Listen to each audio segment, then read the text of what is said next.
In 1995, a graphic design teacher named Linda Weinman, and also an aspiring entrepreneur, decided to get the website lynda.com.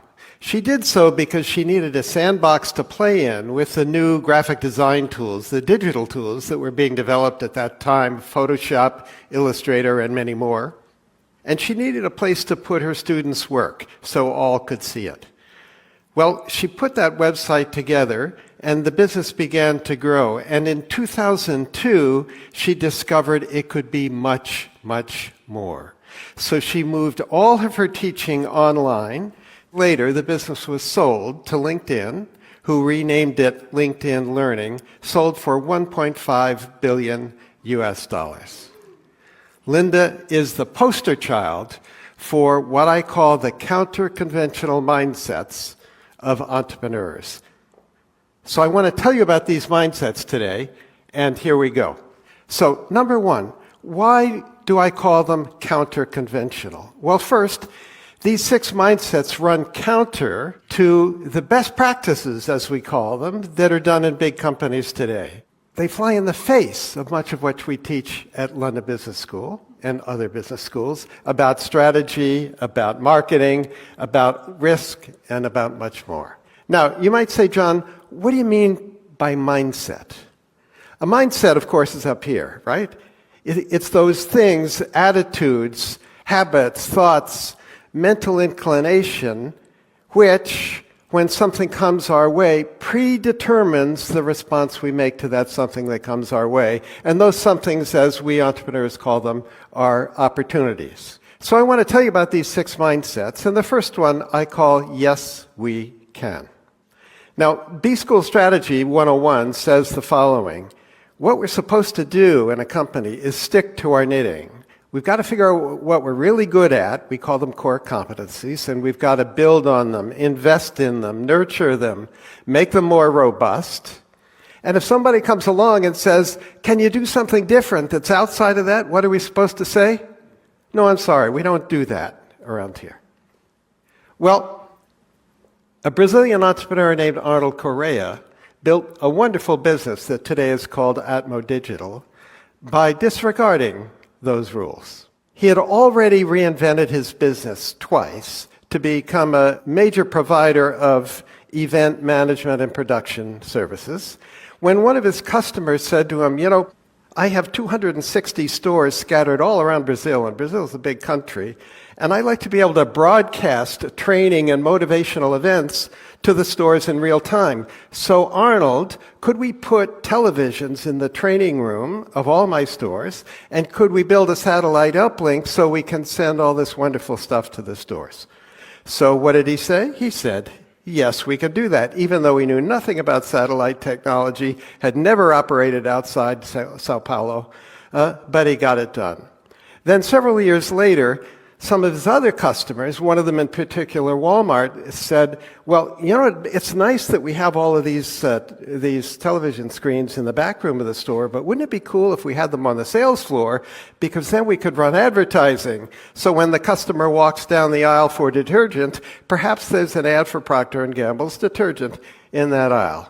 And what did Arnold say to that request? Yes, we can do that. Over a period of years, Arnold reinvented his business fundamentally 4 different times by saying when a customer wanted something new that lay outside his core competencies, yes, we can. The second one I want to tell you about, I call problem first, not product first logic. So in big companies today, it's all about the products. So when I'm in the US, my family and I have used Tide for many years to wash our clothes. And we get a chuckle every now and then because we can tell a new brand manager has come along, because what happens? They change the product, right? They take the blue speckles out of it and turn them green. And they call it new improved. Is this innovation, guys? I'm not so sure. Coca-Cola, what is there? There was Classic Coke, and then there was New Coke. That didn't work out too well. Then there was Diet Coke, and Coke Zero, and Vanilla Coke, and Cherry Coke, lots of Cokes. I don't think this is what innovation is all about. But for entrepreneurs, we don't focus on X, we focus on problems. So a guy named Jonathan Thorne developed a technology that did something very useful. This instrument you see in front of you is called a surgical forceps. It's the tool that almost every surgeon in any kind of medical discipline uses to do his or her work. But there's a problem with these surgical forceps. They stick to human tissue.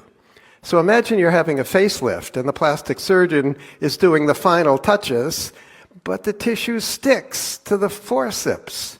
Maybe it's not going to look quite as good as it was supposed to look. And maybe the plastic surgeon's going to get a little frustrated and it's going to take longer to do the work. And John said, you know, that's a problem I think I can solve with a new silver-nickel alloy that he had developed. Well, it turned out the business didn't grow very fast, focusing on plastic surgeons. So he said, I wonder if there's another surgical specialty that has an even bigger problem that I could solve. And he discovered one, and it's neurosurgeons. And neurosurgeons work in two places on our bodies, in our spines and in our brain. So I hope you never have brain surgery, and I hope I never have it. But if they have to take a little tumor out, I hope the forceps don't stick to some other tissues, because I kind of want to keep all the brain cells I can, right?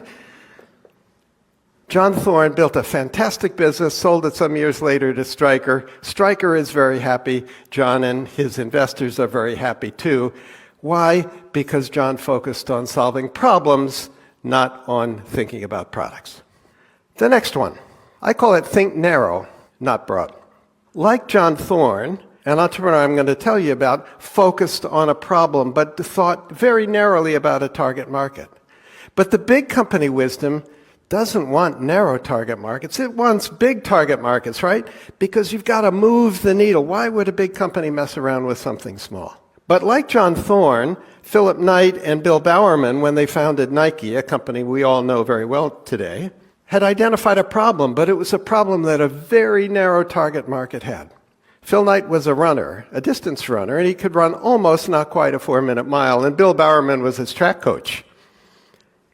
And there's a problem with their shoes, because running shoes in those days were really made for sprinters. And when sprinters train, they run around a track. It's a nice, smooth track. But distance runners don't run around tracks. Where do they run? They run on country paths and dirt roads, and they're always stepping on sticks and rocks. And so they get sprained ankles. And they run mile after mile after mile, and they get shin splints. Well, Knight and Bowerman said, we need better shoes, shoes that are made especially for distance runners, especially elite distance runners who really train a whole lot.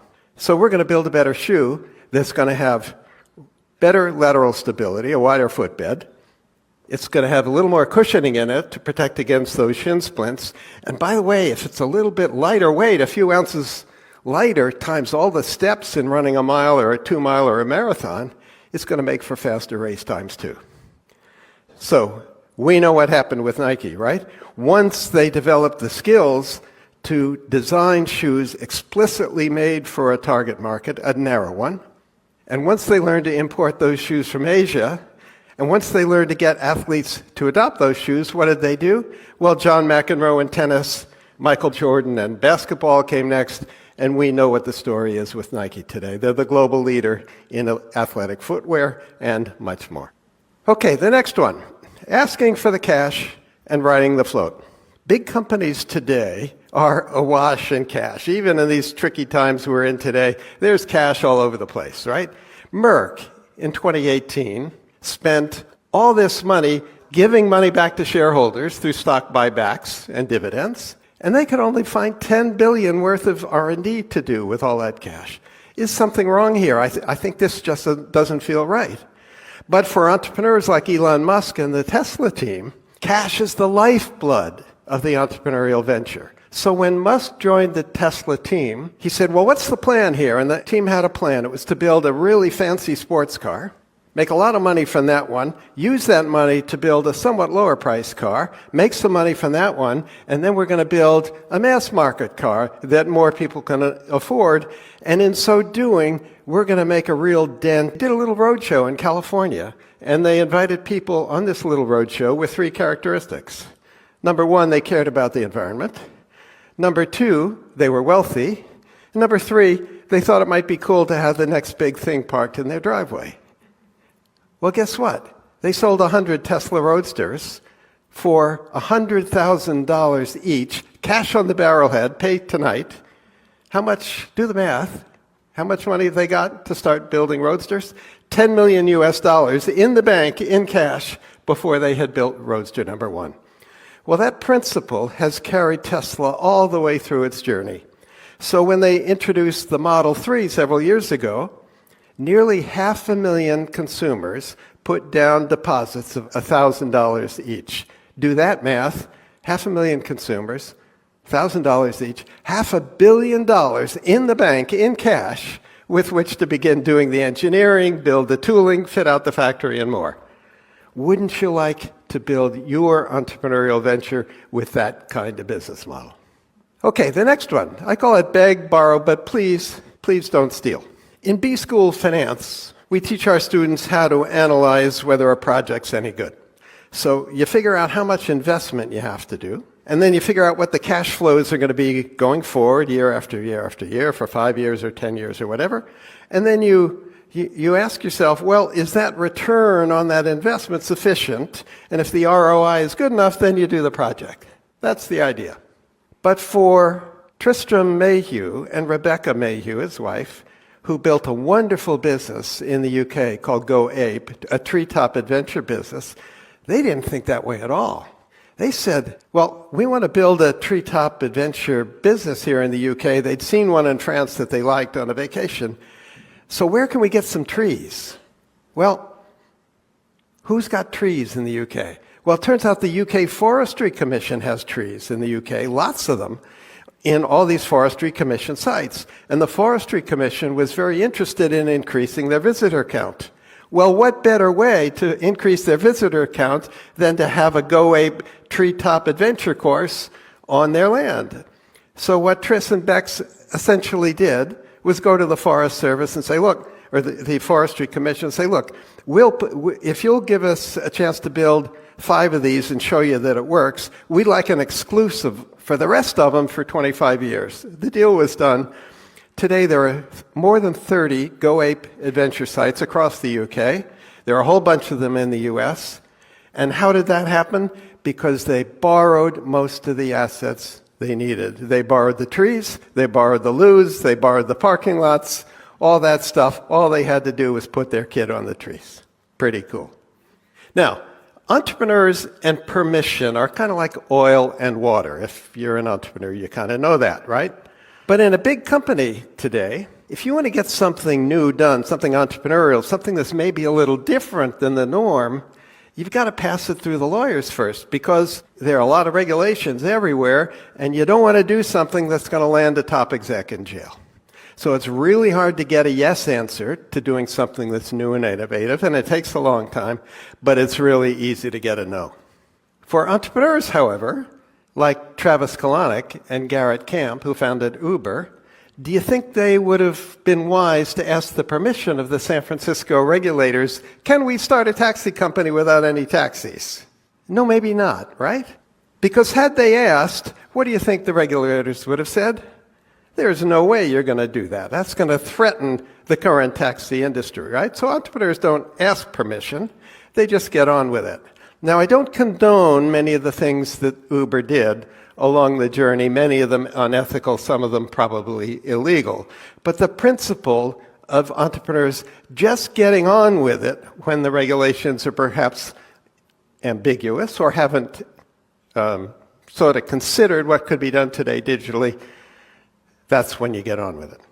Okay, so I want to close with 4 questions for you. Question number 1.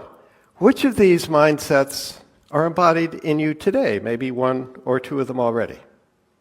Question number 2. Which of the others can you learn? Are these learnable?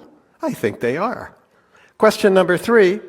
Can you teach these to somebody you work with who has some challenges for which these mindsets might help? And more pertinently today, is there a challenge you face today